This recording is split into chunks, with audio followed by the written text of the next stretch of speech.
ইয়া রাসূলুল্লাহ, যারা বোঝে না 1400 বছর আগে এই পৃথিবীকে আলোকিত করা একজন ভিনদেশী ভিন্নভাষী ব্যক্তি কী করে আজ শত কোটি হৃদয়ের স্পন্দন, যে মানুষটিকে কখনো দেখিনি, যার কণ্ঠস্বর কখনো শুনিনি, যার পবিত্র সান্নিধ্যে পৌঁছানোর সৌভাগ্য কখনো হয়ে ওঠেনি, কিভাবে বোঝাবো সেই মানুষটা কেমন করে সবচেয়ে প্রিয় মানুষগুলোর চাইতেও প্রিয় হয়ে উঠল?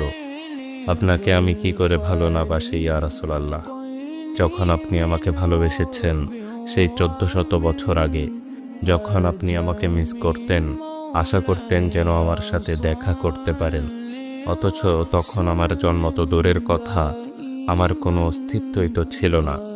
সেদিন সাহাবীরা আপনার চোখে পানি দেখে বলল, ইয়া রাসূলুল্লাহ, আপনি কাঁদছেন কেন?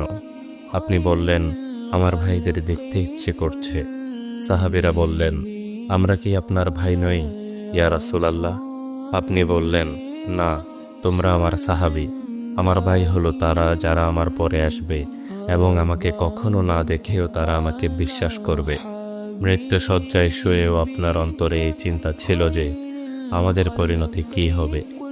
উম্মতি উম্মতি বলতে বলতে আপনি আপনার রবের নিকট ফিরে গিয়েছেন। আপনাকে আমি কি করে ভালো না বাসি ইয়া রাসূলুল্লাহ? আল্লাহুম্মা সাল্লি ওয়া সাল্লিম আলা নাবিয়্যিনা মুহাম্মদ সাল্লাল্লাহু আলাইহি ওয়াসাল্লাম।